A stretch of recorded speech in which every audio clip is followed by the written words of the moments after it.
Hello मेरे प्यारे साइंटिस्टों। तो कैसे आप सब ठीक ठाक। उम्मीद करता हूँ कि आप सब खैरियत से होंगे। A very good morning, evening, afternoon, whenever you watch this beautiful lecture.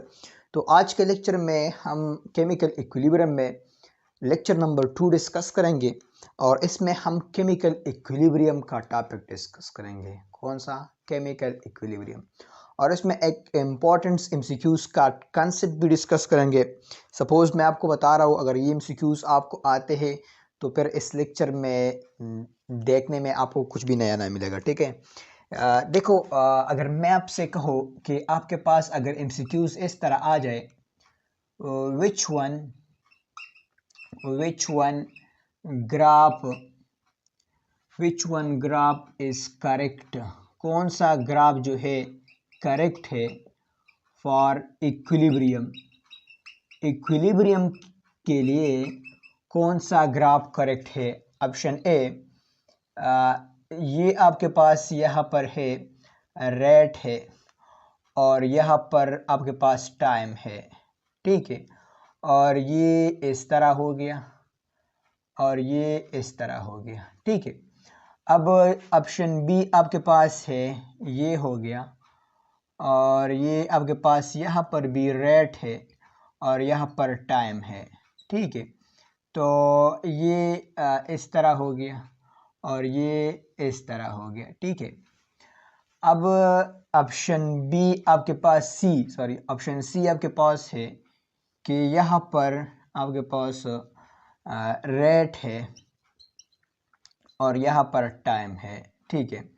और ये इस तरह हो गया और ये इस तरह हो गया। ठीक है। तो इसमें से कौन सा ठीक है? और डी आपको लिखे कि ऑल ऑफ दीज इसमें से कौन सा ठीक है? तो मुझे पता है कि आप कहेंगे कि ऑल ऑफ दीज, या चलो आपका जो भी कंसेप्ट है तो तुक्के से एमसीक्यूज को नहीं करना है। ठीक है। इसमें रेट डिस्कस किया है, इसमें कौन सा ग्राफ ठीक है, इसमें ये ग्राफ ठीक है। अगर इस रेट की जगह मैं यहाँ पर कंसंट्रेशन लगा दूँ कि ये कंसंट्रेशन है, यहाँ पर भी कंसंट्रेशन और यहाँ पर भी कंसंट्रेशन और यहाँ पर भी कंसंट्रेशन, और आपको एमसीक्यूज दे के which one is graph is correct for equilibrium, कौन सा ग्राफ करेक्ट है, फिर भी आप कहेंगे कि बी ठीक है या ए ठीक है। ठीक है। इसमें से आप एक करेक्ट करेंगे, इसमें ऑल ऑफ दीज जो है राइट है, ये सब ग्राफ इसमें करेक्ट है। कंसेप्ट क्या है? तो कंसेप्ट को डिस्कस करते हैं। चले अपने पास हेडिंग डाल दें। सबसे पहले केमिकल इक्विलिब्रियम हमारे पास है। केमिकल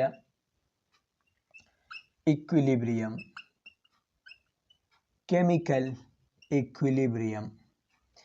केमिकल इक्विलिब्रियम का टॉपिक है, प्यारा सा शाम है। देखो, इक्विलिब्रियम हम फिजिक्स में इसको कहते हैं कि एक बॉडी पर मुख्तलिफ फोर्सेस लगते हैं और इसके कंडीशन, इसके हालत में कोई चेंज नहीं आ रहा, तो हम इसको इक्विलिब्रियम कहते हैं। अगर वो बॉडी रेस्ट में है तो इस इक्विलिब्रियम को हम स्टैटिक इक्विलिब्रियम कहते हैं। ठीक है।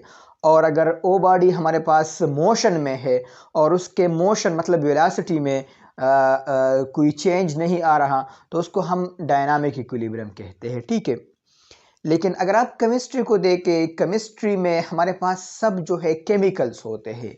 केमिस्ट्री में आप सिर्फ और सिर्फ केमिकल स्टडी करेंगे। ठीक है। सब के सब हमारे पास केमिकल्स है, तो इस इक्विलिब्रियम को हम केमिकल इक्विलिब्रियम कहते हैं। ठीक है। तो केमिस्ट्री के लिहाज से इक्विलिब्रियम हमारे पास केमिकल इक्विलिब्रियम है। ये कंसेप्ट तो चले क्लियर हो गया। दूसरा कंसेप्ट ये है कि केमिस्ट्री में अगर आप देखें केमिकल से तो रिएक्शन होता है, और रिएक्शन तो मतलब स्टैटिक फॉर्म में नहीं होता। अब अगर स्टैटिक फॉर्म है तो रिएक्शन कैसे होगा यार? रिएक्शन है, रिएक्टेंस होगा, प्रोडक्ट में कन्वर्ट होगा, ये सब प्रोसेस जो है चलता रहेगा। ठीक है। तो असल में ये जो रिएक्शन है, रिएक्टेंस प्रोडक्ट में कन्वर्ट होते हैं, ये मोशन में है। तो अगर इसके मोशन के हालत में कोई तब्दीली नहीं आ रहा, तो फिर इसके लिए हम इक्विलिब्रियम का टर्म यूज करेंगे, डायनामिक इक्विलिब्रियम। अब केमिकल भी हैं तो केमिकल डायनामिक इक्विलिब्रियम का टर्मिनोलॉजी हम यूज करते हैं। देखिए, कंसेप्ट को समझते हैं। केमिकल इक्विलिब्रियम हमारे पास क्या है? द कंडीशन, हमारे पास वो कंडीशन है, द कंडीशन या चले आप स्टेट भी बोल सकते हैं, द स्टेट वो हालत, the condition or state of a reaction, एक रिएक्शन का वो हालत एट विच जिस पर, एट विच फॉरवर्ड रिएक्शन, जिस पर forward reaction rate, forward reaction का जो रेट है बिकम इक्वल, बिकम इक्वल, ये इक्वल हो जाए to the rate, to the rate of backward reaction, of backward, backward reaction. चले जी, केमिकल इक्विलिब्रियम हमारे पास असल में एक स्टेट है, एक हालत है, एक कंडीशन है। कौन सा कंडीशन है? वो कंडीशन है जिस पर फॉरवर्ड रिएक्शन बैकवर्ड रिएक्शन के बराबर हो जाए। आपने पढ़ा है ना कि रिएक्शन हमारे पास फॉरवर्ड में जाता है और बैकवर्ड में भी जाता है, रिवर्सिबल रिएक्शन की मैं बात कर रहा हूँ, ठीक है। अगर आपने पिछला वीडियो नहीं देखा तो देख ले, ठीक है। अब देखिए, तो केमिकल इक्विलिब्रियम हमारे पास कब आएगा? केमिकल इक्विलिब्रियम हमारे पास आएगा जब,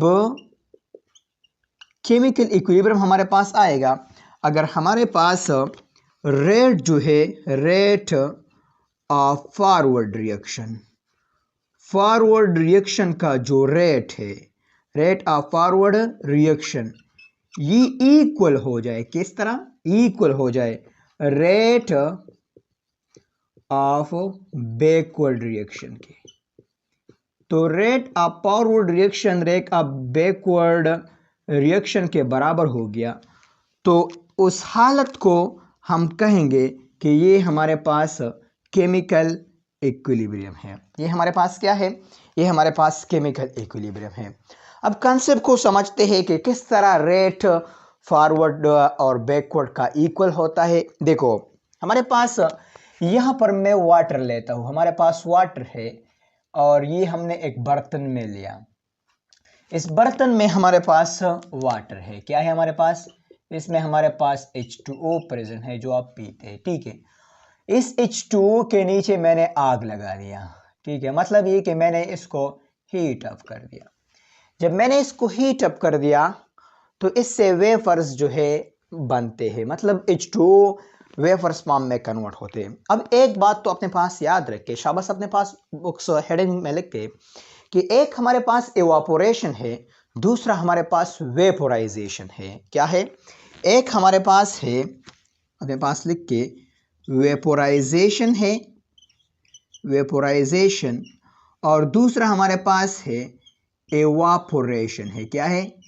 एवापोरेशन है। अब देखो, दोनों में डिफरेंट है, दोनों में वेपर्स बनते हैं लेकिन एक डिफरेंट है। देखो, अगर एक लिक्विड स्पॉन्टेनियसली खुद ब खुद वेपर्स में कन्वर्ट होते हैं तो उस फिनोमेना को, उस प्रोसेस को हम एवापोरेशन कहते हैं। क्या कहते हैं? एवापोरेशन।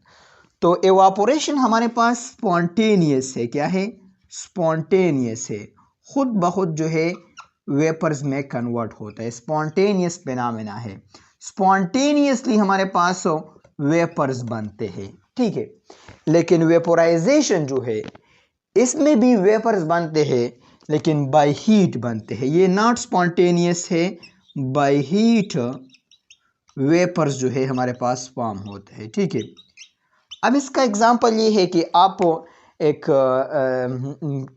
आप घर में मौजूद हो और आप किसी रिवर के पास जाते हो, ठीक है, या अगर आप कराची से हो समंदर के पास जाते हो, तो वहाँ हवा में नमी होता है, ठीक है। तो हवा आप पर जो लगता है वो कूल फॉर्म में लगता है, ठीक है, क्योंकि उसमें वाटर के मॉलिक्यूल है। वो वाटर मॉलिक्यूल उस नदी से, उस रिवर से एवापोरेट हुए हैं और आए हैं। अब ऐसा तो नहीं कि रिवर के नीचे जो है आग लग दिया गया है, ऐसा तो नहीं है ना, ठीक है। तो मतलब ये कि वो फिनोमेना आपके पास एक स्पॉन्टेनियस है और उसको हम एवापोरेशन कहते हैं। अब दूसरा एग्जांपल इसका ये कि आप ईतर एक ग्लास में रखते हो, या ईतर बोतल का जो ढक्कन है वो आपको खुला रखते हो, तो आपको कहते हैं कि यार इसको बंद कर दे क्योंकि ये उल्टा है, ठीक है। तो उल्टा है मतलब ये कि वो खुद बहुत स्पॉन्टेनियसली वेपर्स में कन्वर्ट होते हैं। इसी तरह सब लिक्विड हमारे पास वेपर्स में कन्वर्ट होते हैं, स्पॉन्टेनियसली कन्वर्ट होते हैं, ठीक है। अब आप कहेंगे कि सर मैं तो गिलास में वाटर रखता हूँ तो वो तो मतलब 2-3 दिन के लिए रहता है। तो बेटा उसमें जो वेपर्स कन्वर्ट होते हैं वो इंतहाई स्लोली होता है, ठीक है। मतलब उसका वेपर्स इंतहाई स्लोली बनता है एज कंपेयर टू ईथर्स के मुकाबले में, सही है। तो स्पॉन्टेनियसली जो लिक्विड वेपर्स में कन्वर्ट होते हैं उसको एवापोरेशन कहते हैं। डिफिनीशन अपने पास लिख के, the conversion of liquid into vapour spontaneously are called evaporation. The conversion of liquid spontaneously into vapours are called evaporation.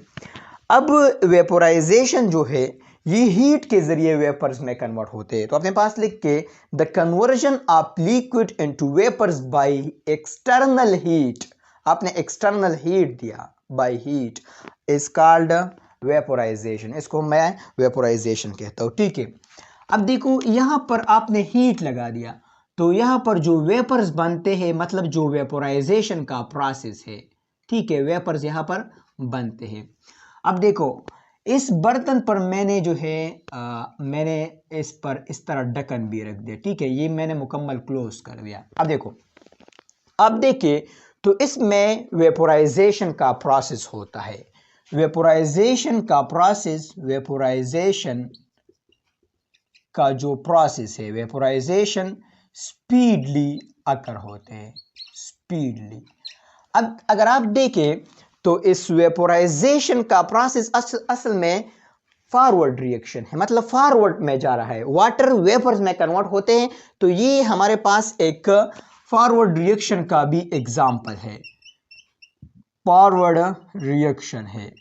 तो इस प्रोसेस में अब सिर्फ और सिर्फ वेपोराइजेशन प्रेजेंट है, मतलब ये कि इसमें फॉरवर्ड रिएक्शन प्रेजेंट है, सही है। अब देखो, अब इसमें वेपोराइजेशन प्रेजेंट है तो मैं ऐसा कह रहा हूं कि इसमें वेपोराइजेशन का जो रेट है, वेपोराइजेशन रेट जो है ये हाई है। क्या है? हाई है।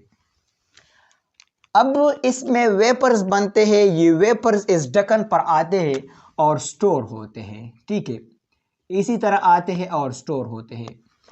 फिर कुछ टाइम के बाद ये हमारे पास कंडीशन था, मतलब पहले इनिशियली कंडीशन ये था, क्या था? इनिशियली ये कंडीशन था। अब कुछ देर बाद, मतलब मैंने जब 5 मिनट बाद देखा तो 5 मिनट बाद ऐसा हुआ कि यहाँ पर वेपर स्टोर होते हैं और ये वेपर्स अब तो बाहर नहीं जा सकते हैं क्योंकि यहाँ पर ढक्कन है। तो ये वेपर्स दोबारा एक दूसरे के साथ कंबाइन होते हैं और ये भाई नीचे गिरना शुरू करते हैं। क्या है? नीचे गिरना शुरू करते हैं। अब इस अमल को मैं क्या कहता हूं, आपको पता है? Very good, condensation process. The conversion of vapours into liquid is called condensation. लिख के अपने पास, शाबाश। Condensation, the conversion of vapours into liquid is called condensation. इसको मैं कंडेंसेशन कहता हूं, ठीक है।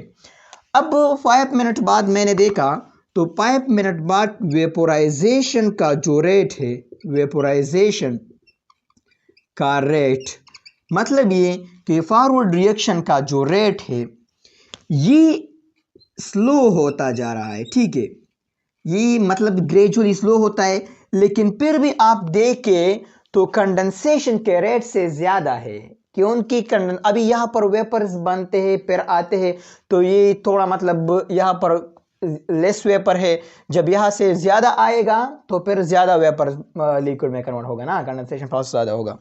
तो वेपोराइजेशन का रेट तो इसके मुकाबले में स्लो है, लेकिन फिर भी अगर मैं इसको कंडेंसेशन के रेट से कंपेयर करूं तो ये वेपोराइजेशन का रेट ज्यादा है कंडेंसेशन के रेट से, कंडेंसेशन के रेट से।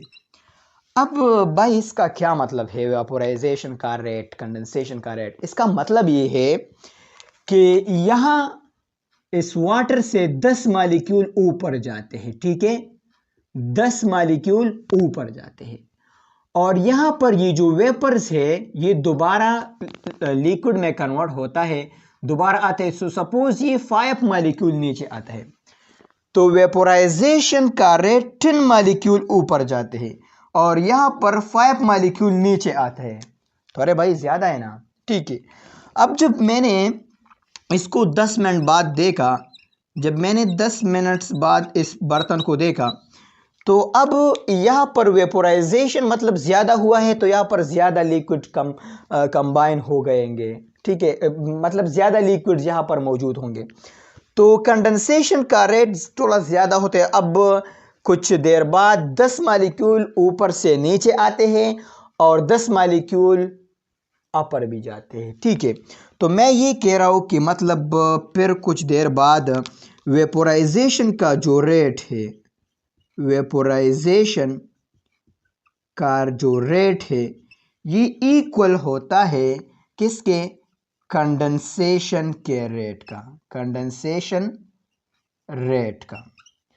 अब भाई ये वेपोराइजेशन का जो रेट है एक्चुअली ये तो फॉरवर्ड रिएक्शन है, फॉरवर्ड है ना, यहाँ पर लिखा है। और ये जो कंडेंसेशन है ये दोबारा कंडेंस होते हैं, लिक्विड में आते हैं, तो मतलब ये एक्चुअली बैकवर्ड रिएक्शन है। तो वेपोराइजेशन का rate equal to condensation rate, इसका मतलब ये है कि फॉरवर्ड रिएक्शन बैकवर्ड रिएक्शन का इक्वल हो गया। तो इस कंडीशन मतलब बीकर के इस कंडीशन को हम कहेंगे कि इक्विलिब्रियम एस्टेब्लिश हो गया। क्या एस्टेब्लिश हो गया? इक्विलिब्रियम। मतलब हम अभी ये कहेंगे कि इक्विलिब्रियम एस्टेब्लिश हो गया और इस कंटेनर में, इस बर्तन में इक्विलिब्रियम है, ये केमिकली इक्विलिब्रियम है। और केमिकली इक्विलिब्रियम में कौन सा इक्विलिब्रियम है? डायनामिकली है। क्यों डायनामिकली है? क्योंकि 10 मालिक्यूल ऊपर जाते हैं, 10 मालिक्यूल नीचे आते हैं। अब ये तो मोशन में है, लेकिन हमको ऐसा लगता है कि ऊपर जितने मालिक्यूल है वो नीचे आते हैं, मतलब ये कि नीचे जितना जाता है वो अपर से भी आते हैं, सही है। तो ऊपर के कंसंट्रेशन में इंक्रीज नहीं आ रहा, नीचे के कंसंट्रेशन में भी इंक्रीज नहीं आ रहा, सही है ना। तो हम इस हालत को इक्विलिब्रियम कहते हैं। अब मोशन में है तो हम इसको डायनामिक इक्विलिब्रियम का नाम देते हैं, सही है ना। वेरी गुड, शाबाश। अब देखो, अगर यहां पर आप देखें तो वाटर इतना है और यहां पर वेपर्स का मॉलिक्यूल कम है, तो इक्विलिब्रियम के दौरान ये जरूरी नहीं है कि रिएक्टेंस प्रोडक्ट के बराबर होगा या प्रोडक्ट रिएक्टेंस के बराबर होगा, या ज्यादा होगा या कम, एनी पॉसिबिलिटी हो सकता है, सही है। शाबाश, इनको लिख ले, थोड़ा स्क्रीनशॉट इनसे ले, फिर और कंसेप्ट करते हैं। इसको मैं मिटाता हूँ, ठीक है, इसको फिर से एक्सप्लेन करेंगे, कोई बात नहीं, एमसीक्यूज को। अब देखिए, अगर आपसे कोई पूछ ले कि इक्विलिब्रियम, आपके पास जो इक्विलिब्रियम है, मतलब मुझे कैसे पता चलेगा कि इक्विलिब्रियम एस्टेब्लिश हो गया? तो इक्विलिब्रियम के लिए एक कंडीशन नोट करें, point to be noted, one बात याद रखें कि आपने देखना है कि बैकवर्ड रिएक्शन, कि आपके पास जो बैकवर्ड रिएक्शन है, बैकवर्ड रिएक्शन का जो रेट है, बैकवर्ड रिएक्शन का रेट इक्वल हो जाए फॉरवर्ड रिएक्शन के रेट का, फॉरवर्ड रिएक्शन रेट का। जब ये कंडीशन आपके पास आता है तो आप कहे कि इक्विलिब्रियम एस्टेब्लिश हो गया। तो इक्विलिब्रियम कब एस्टेब्लिश होगा? जब backward reaction rate forward reaction rate के बराबर हो जाए, तो आपके पास इक्विलिब्रियम एस्टेब्लिश होगा। आपने रेट को देखना है, ठीक है। इसके लिए मैं अगर ग्राफ लिखूं कि इसके लिए ग्राफ किस तरह आएगा, देखो, अब देखिए ग्राफ इस तरह आएगा। ये आपके पास ग्राफ है, यहां पर मैंने लिखा कि आपके पास रेट है और ये आपके पास टाइम है। अब देखिए, इसके साथ कंपेयर करें। पहले अगर आप इस कंटेनर को देखें तो कौन सा रिएक्शन इसमें प्रेजेंट है? सिर्फ और सिर्फ जो है वेपोराइजेशन का प्रोसेस प्रेजेंट है, क्योंकि बैकवर्ड रिएक्शन तब होगा अगर वेपर्स बन जाए, तब होगा ना। तो हमारे पास इस कंटेनर में only and only forward reaction है। तो फॉरवर्ड रिएक्शन है और फॉरवर्ड रिएक्शन इंतहाई स्पीडली जो है अकर होता है। तो forward reaction at zero time हमारे पास बहुत ज्यादा यहां पर होगा, ठीक है, ये हमारे पास फॉरवर्ड रिएक्शन है।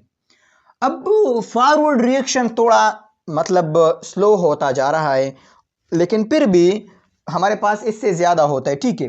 तो फॉरवर्ड रिएक्शन थोड़ा टाइम के साथ साथ डिक्रीज होता चले जाएगा। तो मैं इस तरह नीचे आऊँगा, क्योंकि इस टाइम गुजरता है तो ये ग्राफ नीचे आएगा। इधर से यहाँ पर रेट हाई, यहाँ पर रेट कम, फिर कम, तो ये स्लो होता जाएगा। यहाँ पर अगर मैं बैकवर्ड रिएक्शन का कंसिडर करो, ये फॉरवर्ड रिएक्शन है, फॉरवर्ड रिएक्शन का रेट है, ठीक है, और ये हमारे पास बैकवर्ड रेट है, ये बैकवर्ड रेट है। तो बैकवर्ड रिएक्शन इंक्रीज होता जा रहा है, इसका रेट इंक्रीज होता जा रहा है और इसका रेट डिक्रीज होता जा रहा है, ठीक है। तो इक्विलिब्रियम के दौरान इन दोनों का रेट जो है इक्वल हो जाएगा। तो मैं इस तरह लिखूंगा, ठीक है, ये इस तरह। तो इक्विलिब्रियम के दौरान बैकवर्ड का जो रेट है, ये रेट फॉरवर्ड के रेट का बराबर हो गया और यहाँ पर हमारे पास इक्विलिब्रियम एस्टेब्लिश हो गया। ये हमारे पास इक्विलिब्रियम पॉइंट है, ठीक है, यहाँ पर इक्विलिब्रियम एस्टेब्लिश हो गया। अब only and only this graph is right for the rate versus time, क्योंकि रेट फॉरवर्ड और बैक का इक्वल होना चाहिए। अगर आप इस तरह ग्राफ लिखेंगे कि ये आपके पास है, कि यहाँ पर आपके पास टाइम है और ये आपके पास रेट है और ये आपके पास इस तरह हो गया और ये आपके पास इस तरह हो गया, तो ये आपके पास बैकवर्ड का रेट और ये आपके पास फॉरवर्ड का रेट। तो इसका मतलब ये है कि बैकवर्ड का जो रेट है ये हाई हो गया फॉरवर्ड के रेट से। ऐसा तो नहीं होता, फिर तो इक्विलिब्रियम है ही नहीं, रेट तो इक्वल होगा दोनों का। अगर आप इस तरह ग्राफ बनाएंगे कि ये आपके पास इस तरह और ये आपके पास टाइम है और ये आपके पास रेट है, कि ये इस तरह हो गया और ये इस तरह हो गया जनाब, ठीक है। ये आपके पास बैकवर्ड का रेट है, बैक में बी आर लिखूंगा, और ये फॉरवर्ड का रेट है एफ आर लिखूंगा, ठीक है, फॉरवर्ड का रेट। अब देखो यहाँ पर फॉरवर्ड का रेट जो है ये इसके इक्वल नहीं हो गया है, ठीक है, फिर भी यहाँ पर इतना फासला है, मतलब ये कि इसके बीच में इतना रेट का फर्क अब भी है, इतना डेल आर का फर्क है, तो इतना होना चाहिए कि ये नीचे आ जाए तभी इक्वल होगा। तो ये ग्राफ भी गलत होगा, ये भी गलत होगा। किस हालत में? रेट वर्सेस टाइम के हालत में आपने देखना है कि यहाँ पर रेट लिखा है, यहाँ पर टाइम लिखा है, तब आपके पास ओनली ये ग्राफ ठीक होगा, ये गलत होगा। अगर यहाँ पर कंसंट्रेशन आ जाए तो फिर हमारे पास कंसेप्ट जो है उलटता है। सही है, शाबाश, इससे स्क्रीनशॉट ले। यहाँ पर अब कंसंट्रेशन का ग्राफ भी कर रहा हूँ, शाबाश। मिटा दे, चलो मिटाता हूँ। अब ये अपने पास नोट करें, पॉइंट टू बी नोटेड, ये पॉइंट बी नोट कर ले, point to be noted. At equilibrium, जब आपके पास इक्विलिब्रियम एस्टेब्लिश हो गया, एट इक्विलिब्रियम, इक्विलिब्रियम following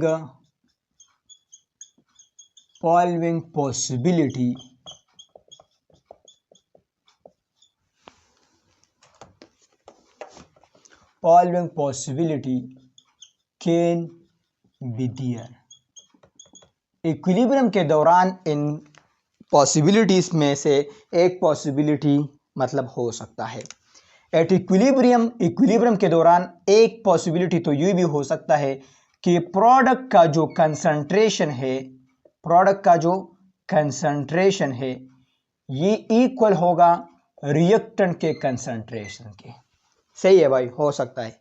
हमें प्रोडक्ट से कोई लेना देना नहीं यार, प्रोडक्ट इक्वल है या नहीं इक्वल है, हमें तो इक्विलिब्रियम में सिर्फ देखना है कि रेट फॉरवर्ड का इक्वल होगा बैकवर्ड के, हमें सिर्फ रेट का देखना होगा, कंडीशन वही है।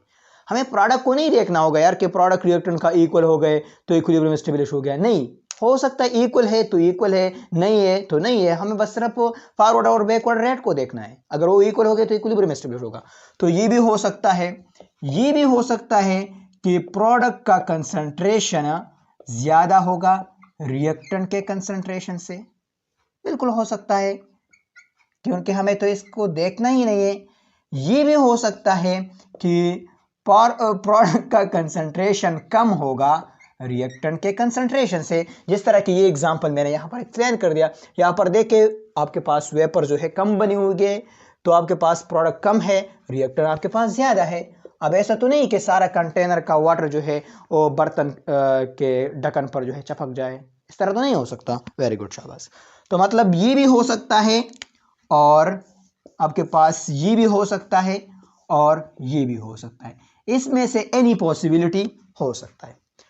तो अगर मैं ग्राफ ड्रा करूं कि कौन सा ग्राफ ठीक होगा, एमसीक्यूज आपको दो कि which one graph is correct, कौन सा ग्राफ करेक्ट होगा फॉर इक्विलिब्रियम।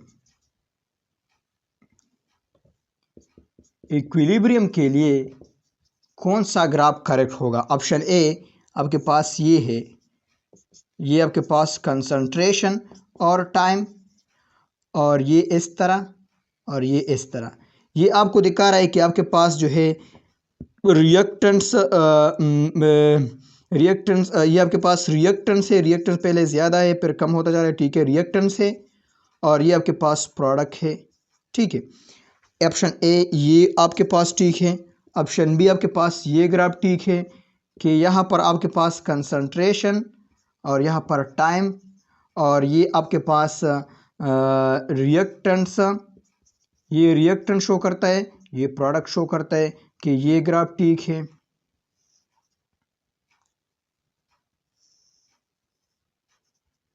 ये ग्राफ ठीक है, सही है। अब दूसरा सी आपके पास ये है कि ये ग्राफ ठीक है कि ये इस तरह हो गया, ये इस तरह हो गया, ये आपके पास रिएक्टेंट्स, ये आपके पास ये वाला आपके पास, चलो मैं यहाँ पर लिखूँगा, ये आपके पास प्रोडक्ट है, ये आपके पास रिएक्टेंट है, और यहाँ पर आपके पास कंसंट्रेशन है, ये आपके पास टाइम है। तो ये ठीक होगा, या डी आपके पास ऑल ऑफ दीस, इसमें से कौन सा ठीक होगा। आप देखिए यहाँ पर कंसंट्रेशन है, तो कंसंट्रेशन के दौरान प्रोडक्ट रिएक्टेंट्स का इक्वल होना ज़रूरी भी है, नहीं भी है, मतलब यहाँ पर रिएक्टेंट ज़्यादा है प्रोडक्ट से, सही है, तो ये भी हो सकता है। इक्विलिब्रियम के दौरान प्रोडक्ट रिएक्टेंट्स के इक्वल भी हो सकता है, कंडीशन नंबर फर्स्ट। इक्विलिब्रियम के दौरान मतलब प्रोडक्ट जो है ज़्यादा भी हो सकता है रिएक्टेंट से, तो ऑप्शन नंबर सी ये आपके पास ठीक है, सही है। तो इसमें ऑल ऑफ पॉसिबिलिटी, सब पॉसिबिलिटी हो सकता है। अब देखो कंसेप्ट क्या है इसमें, कंसेप्ट ये है कि अगर इक्विलिब्रियम के दौरान प्रोडक्ट का कंसंट्रेशन ज़्यादा है इक्विलिब्रियम से, चलो मैं यहां से लूंगा कि प्रोडक्ट का कंसंट्रेशन इक्वल है इक्विलिब्रियम के दौरान, तो मतलब ये कि इसमें प्रोडक्ट भी स्टेबल है और रिएक्टेंस भी स्टेबल है, सही है। इस दौरान एमसीक्यूज को नोट करें कि इस दौरान आपके पास प्रोडक्ट एज वेल एज आपके पास product as well as reactant both are stable, दोनों आपके पास जो है स्टेबल है, सही है। इस दौरान आप देखिए प्रोडक्ट का कंसंट्रेशन ज्यादा है रिएक्शन में रिएक्टेंट्स के मुकाबले में, तो इस दौरान रिएक्शन में प्रोडक्ट मोर स्टेबल होगा रिएक्टेंट से, तो इस दौरान आपके पास प्रोडक्ट जो है ये मोर स्टेबल होगा, ये मोर स्टेबल होगा, और रिएक्टेंट्स जो है ये लेस स्टेबल होगा, सही है ना, ये लेस स्टेबल होगा। अब देखिए यहां पर आपके पास रिएक्टेंट्स जो है ये मोर स्टेबल होगा, मोर स्टेबल, और प्रोडक्ट जो है ये आपके पास लेस स्टेबल होगा, सही है प्यारे साइंटिस्ट हो, समझ रहे हो। तो प्रोडक्ट का कंसंट्रेशन ज्यादा, प्रोडक्ट मोर स्टेबल है इसलिए ज्यादा बना है, रिएक्टेंट का कंसंट्रेशन ज्यादा, रिएक्टेंट मोर स्टेबल है इसलिए तो बचा है, सही है। दोनों इक्वल है तो मतलब दोनों स्टेबल है, दोनों चाहता है कि मैं एनवायरनमेंट में एग्जिस्ट करूं, सही है, शाबाश, इनको लिख ले। एक्टिव मास का कंसेप्ट करते हैं कि एक्टिव मास हमारे पास क्या है और इस पर किस तरह एमसीक्यूज आते हैं। यहां पर ग्राफ को आपने समझ लिया तो इस पर इतना डिफिकल्ट एमसीक्यूज नहीं आते, ठीक है, सिर्फ ग्राफिकल एमसीक्यूज आ सकते हैं और वो भी आपने समझ लिया, सही है, शाबाश, लिख के अपने पास स्क्रीनशॉट लें से मिटा दें। चलो मिटाते हैं। एक्टिव मास तक जाने से पहले अपने पास एमसीक्यूज नोट कर लें अगर आपको आते या नहीं। The reaction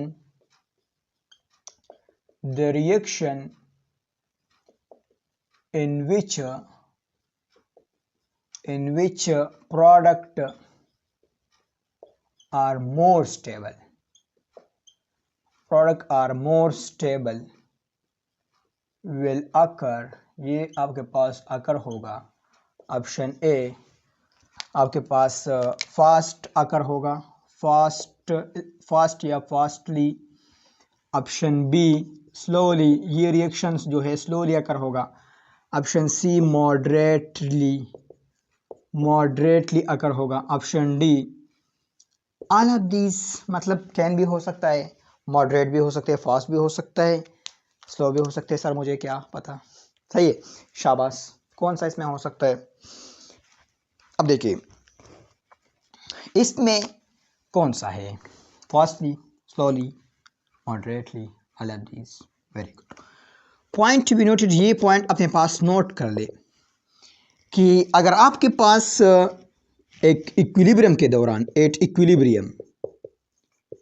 इक्विलिब्रियम के दौरान आपके पास क्या है, at equilibrium if the concentration of product is greater than reactant, इसका मतलब ये है कि प्रोडक्ट इसमें स्टेबल है, मतलब stable product will form, stable product will form. देखिए इक्विलिब्रियम के दौरान प्रोडक्ट ज्यादा है रिएक्टेंट्स के मुकाबले में, तो मतलब ये है कि प्रोडक्ट स्टेबल है। सही है, जब प्रोडक्ट स्टेबल है रिएक्टेंट्स के मुकाबले में तो मतलब जल्दी फॉर्म होगा, क्योंकि रिएक्शन तो होता है, हर एक चीज स्टेबिलिटी चाहता है, तो इसमें स्टेबल प्रोडक्ट बनेगा। तो मतलब ये कि इसका जो प्रोडक्ट है ये स्टेबल होगा, प्रोडक्ट स्टेबल होगा। और क्यों स्टेबल होगा? क्योंकि इसका रिएक्टेंट जो है वो रिएक्टेंट्स अनस्टेबल है, इसलिए हमारे पास स्टेबल प्रोडक्ट बनता है। तो रिएक्टेंट्स अनस्टेबल है तो जल्दी रिएक्शन होगा, स्टेबल प्रोडक्ट बनेगा। सही है, समझ रहे हो? तो ये रिएक्शन आपके पास फास्ट होगा, दिस रिएक्शन विल अकर, ये रिएक्शन आपके पास फास्टली जो है अकर होगा। अब देखिए एक रिएक्शन है और इसमें एट इक्विलिब्रियम के दौरान आपने देख लिया, एट इक्विलिब्रियम के दौरान आपके पास क्या है, आपके पास प्रोडक्ट का जो कंसंट्रेशन है ये लेस है, प्रोडक्ट का कंसंट्रेशन लेस है रिएक्टेंट्स के मुकाबले में, ये कंसंट्रेशन दिखा रहा है। ठीक है, product concentrations are less than the reactant concentration. तो इसका मतलब ये है कि इसका जो रिएक्टेंस है ये स्टेबल है, रिएक्शन स्टेबल है, और इसका जो प्रोडक्ट है ये अनस्टेबल है। मतलब अब रिएक्टेंस नहीं चाहता कि मैं रिएक्ट करो प्रोडक्ट बना लो, तो फिर आप एक्सटर्नल हीट देंगे, आप मतलब फोर्स के जरिए प्रोडक्ट बनाएंगे। जिस तरह हम वाटर को हीट देते हैं, वेपर्स बनाते हैं, फिर इक्विलिब्रियम एस्टेब्लिश होता है। सही है, तो यहां पर आपके पास जो रिएक्शन है ये आपके पास स्लो होगा, रिएक्शन रेट आपके पास क्या होगा, स्लो होगा। This reaction will occur slowly, ये आपके पास स्लोली अकर होगा। अब केस नंबर 3 आपके पास ये है कि अगर प्रोडक्ट का कंसंट्रेशन बराबर है रिएक्टेंट्स के कंसंट्रेशन के। सही है, तो इस टाइम प्रोडक्ट भी स्टेबल है और रिएक्टेंट्स भी स्टेबल है, दोनों स्टेबल है। या आप ये भी कह सकते हैं कि रिएक्टेंट भी अनस्टेबल है, प्रोडक्ट भी अनस्टेबल है, दोनों एट सेम लेवल है। तो मतलब ये रिएक्शन फास्ट के मुकाबले में मॉडरेटली होगा, मॉडरेटली होगा। सही है, ये रिएक्शन आपके पास मॉडरेटली होगा, ना ज्यादा फास्ट आकर होगा ना ज्यादा स्लोली आकर होगा, क्योंकि दोनों स्टेबल है। सही है, तो इस एमसीक्यूज के लिए आपने इसका कंसेप्ट इस्तेमाल करना है। अब देखो, the reaction in which product are more, एक रिएक्शन है उसमें प्रोडक्ट मोर है, विल अकर, जब प्रोडक्ट मोर है तो मतलब ये कि प्रोडक्ट स्टेबल है, प्रोडक्ट स्टेबल है तो आपके पास फास्ट भी अकर होगा, क्योंकि रिएक्टेंट ज्यादा रिएक्शन करेगा और प्रोडक्ट बनाएगा। सही है, अब अपने पास लिख के एक्टिव मास हमारे पास क्या होता है, एक्टिव मास, एक्टिव मास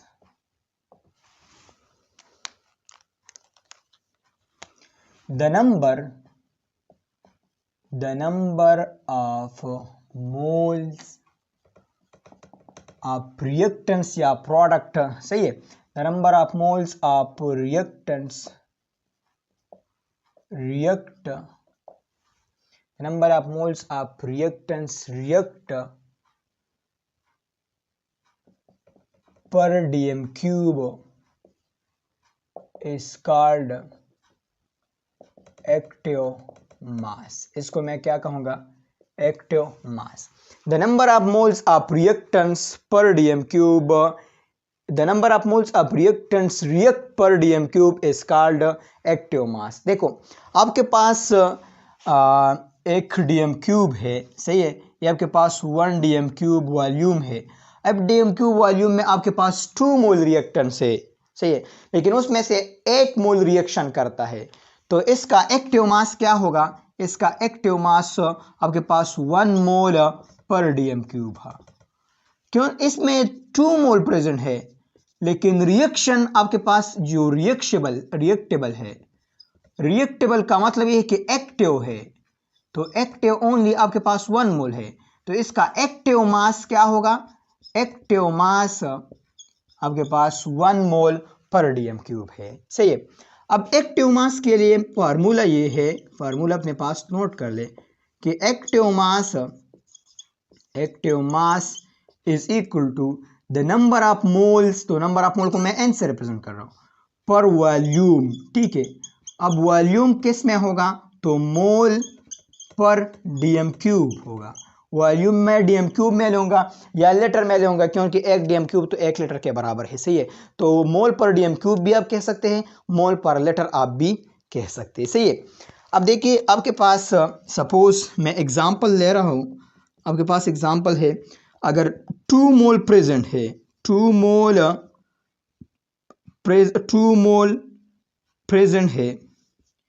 प्रेजेंट है इन 1 dm क्यूब में, देन एक्टिव मास आपके पास इसका क्या है, 2 मोल प्रेजेंट है। अब इसमें ऐसा नहीं कहा है कि 1 मोल रिएक्ट करेगा, 2 मोल रिएक्ट करेगा, तो आप 2 मोल को ले, ठीक है, तो इसका एक्टिव मास 2 मोल पर dm क्यूब होगा, इसका एक्टिव मास यही है, समझ रहे हो, शाबाश। इसको मिटाते हैं, चलो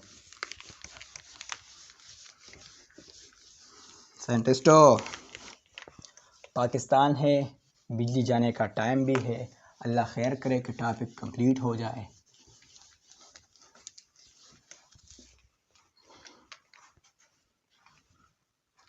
अब देखिए MCQs अपने पास लिख के, प्यारे से साइंटिस्टों, MCQs अपने पास लिख के, द एक्टिव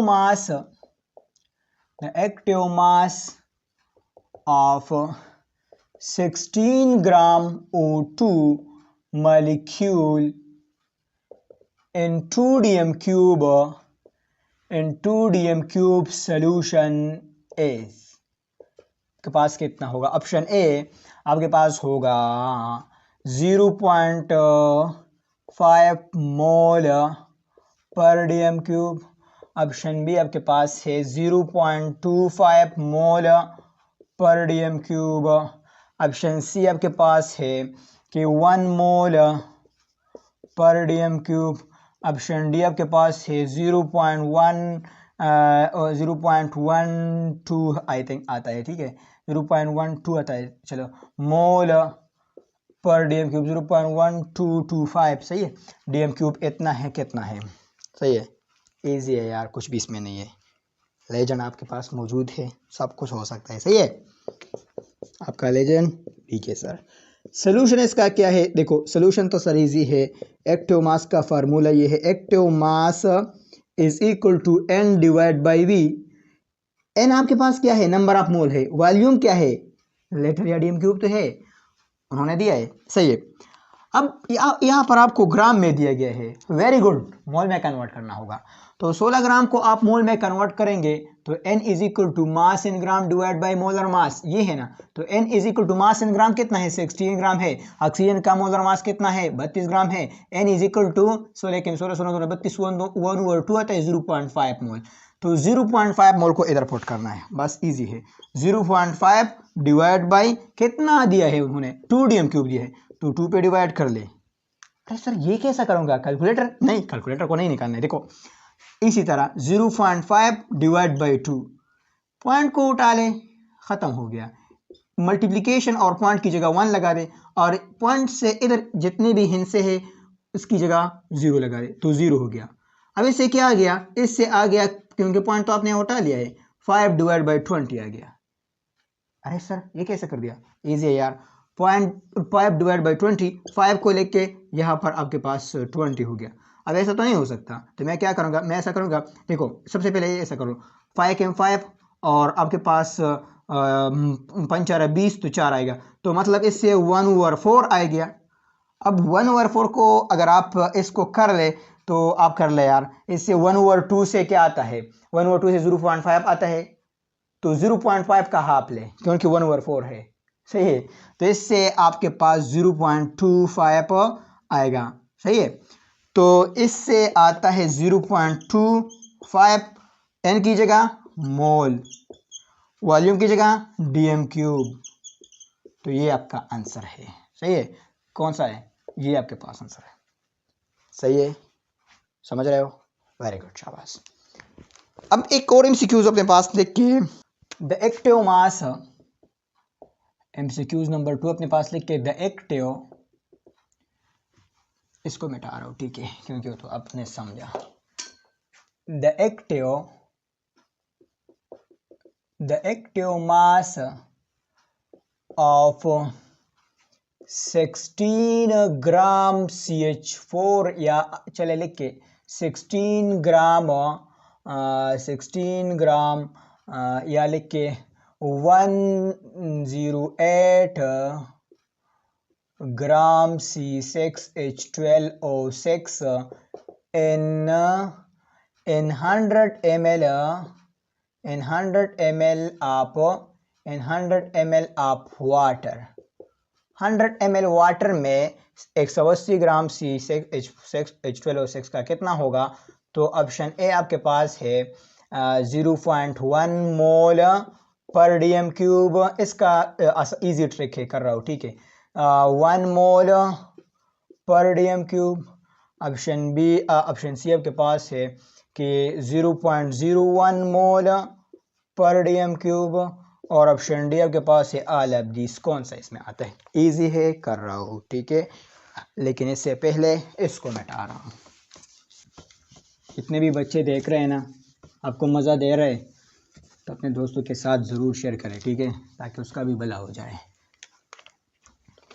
अब देखिए इसका सलूशन क्या है यार, ये एक तो ये बोर्ड जो है, सलूशन इसका ये है, देखो हमारे पास एक्टिव मास में AM लिखूंगा, ठीक है, active mass is equal to N divide by V। अब देखो एक्टिव मास को आप देखें तो यहाँ पर आपको 180 ग्राम दिया है, इसका आप मोलर मास मालूम करें तो 180 ही आता है, 180 डिवाइड बाई 180 तो 1 मोल आता है, ठीक है। तो मतलब इसकी जगह मैं 1 लगाऊंगा, 1। अब देखिए यहाँ पर उन्होंने दिए है कि 100 ml, लेकिन आपने वॉल्यूम किस में पुट करना है, DM³ में, वेरी गुड, शाबाश। देखो आपके पास एक DM³ है, आपको पता है कि एक DM³ आपके पास 1000 ml के बराबर है, या 1000 cm³ के भी बराबर, तो 1 DM³ 1000 ml के बराबर है। अब उन्होंने क्या दिया है, उन्होंने 100 दिया है, तो मतलब ये मैं इस तरह लिख सकता हूँ 1 DM³ is equal to 1000.0 ml, क्योंकि मतलब ये तो सेम है ना, 1000 और इसमें कोई डिफरेंस नहीं है, ठीक है। इसके बाद आप जितने भी 0 लगा दे वो 1000 ही होगा। अब इस पॉइंट को मैं इधर लाता हूँ, तो इक्वेशन के एक साइड पर आप जितना जो काम कर रहे हैं इधर भी करना पड़ेगा, तो यहाँ पर भी मैं इस तरह लिख सकता हूँ ना कि 1.0 DM³, देखो ये भी 1 के बराबर है, तो इस पे मैंने पॉइंट इधर ला दिया, तो यहाँ पर भी पॉइंट इधर लाऊंगा, सही है।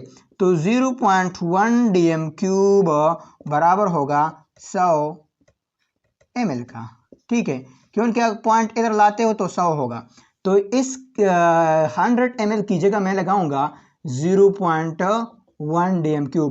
तो एक्टिव मास आपके पास हो गया 1 डिवाइड बाई 0.1 है। अब आप क्या करेंगे, पॉइंट को हटा लें, मल्टीप्लाई और पॉइंट की जगह 1 और जितना हिंस से है इसकी जगह 0 तो 0 हो गया। अब आपके पास active mass is equal to 10 divide by 1 आप लिख ले या ना लिख ले, यूनिट तो ज़रूर लिखना होगा, 10 मोल पर डीएम क्यूब। इसका एक्टिव मास क्या है, 10 मोल पर डीएम क्यूब है। इसी कॉन्सेप्ट है प्यारे साइंटिस्टों, कुछ भी इसमें नहीं है।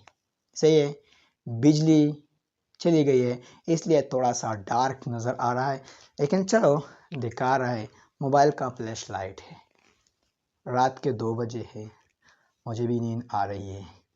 चलो दवा करते रहे, क्योंकि यार दिन में टाइम नहीं मिलता और ज़्यादातर स्टूडेंट्स कह रहे हैं कि सर वीडियो नहीं आ रही, तो यार टाइम का भी बहुत मसला है।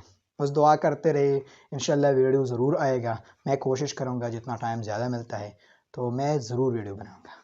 तो मिलते हैं नेक्स्ट लेक्चर में, तब तक के लिए इजाज़त दीजिए। अल्लाह निगहबान।